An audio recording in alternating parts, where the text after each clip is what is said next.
Well, a new opinion poll suggests a large majority of Australians believe there is no justification for Israel stopping aid reaching Gaza. Michelle Higelin is the Executive Director of ActionAid and joins us now from Sydney. Good morning, Michelle.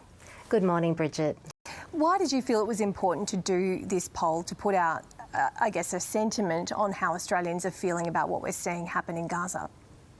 Because right now, Gaza is on the brink of famine.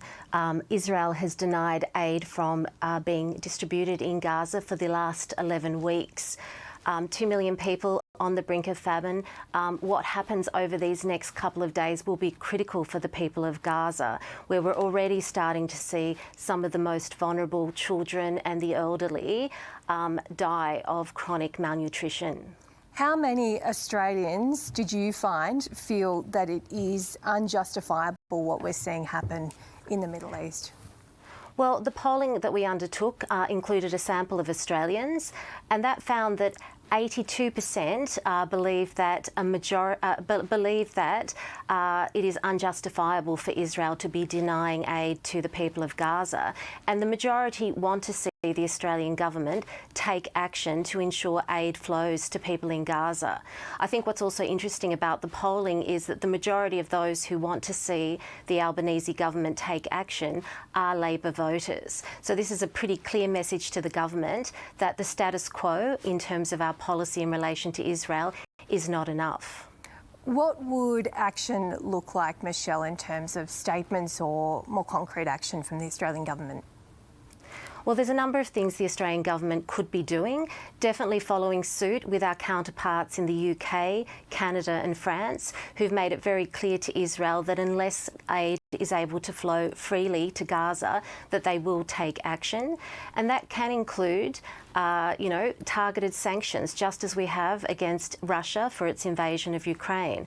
While not all the agencies involved in the polling support sanctions, from ActionAid's perspective, it is time we start to look at this, particularly targeted sanctions against those who are using starvation as a weapon of war.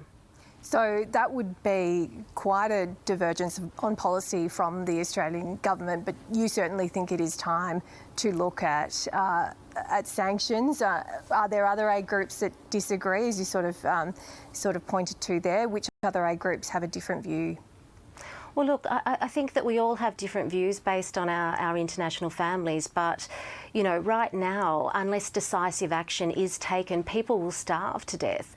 It is a dire situation where you have 90% of the population living in displaced camps with no access to food, no access to water, poor sanitation. Something needs to be done. Even our own staff who I spoke with over the last week, some of them haven't eaten for the last 3 days because there's just no food available in Gaza. Gosh, that's so shocking, isn't it, while they're trying to deliver much needed aid to people in need. What did you hear from people on the ground? You were just in Jordan. What's the sense from aid workers there in the Middle East who are on the front line? My colleagues describe the situation in Gaza as hell on earth. It is such a dire situation where people are living in fear, facing constant bombardment.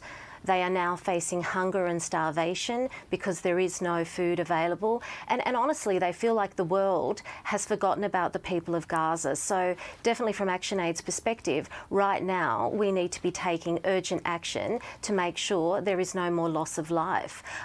The UN's already put out an alert that over the next week, 14,000 babies are at risk of death if they don't receive aid. Yeah, that is just unimaginable, isn't it? Thank you so much, Michelle Higelin, for raising this with us this morning on News Breakfast. Thank you.